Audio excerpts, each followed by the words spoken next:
Target इटी ଏବେ ଦେଖିପାରୁଥିବେ ମୁଁ ଟୋଟାଲ ରଖିଛି 11ଟା ଫଣ୍ଡ।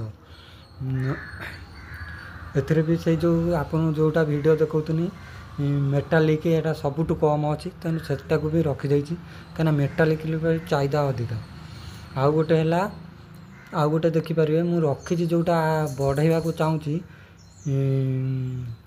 ଏଇଟା ଆମର ଅଛି ହିନ୍ଦୁସ୍ତାନ କପର। ହିନ୍ଦୁସ୍ତାନ କପର ଦେଖିପାରୁଥିବେ କେମିତି ମାର୍କେଟରେ ୟାର ଭ୍ୟାଲୁ ବଢ଼ୁଛି, କାହିଁକିନା କପର ରେଟ୍ ବି ବଢ଼ୁଛି। ତେଣୁ ଆକୁ ବି ଆପଣ ପୋର୍ଟଫୋଲିଓରେ ଆଡ଼୍ କରିପାରିବ।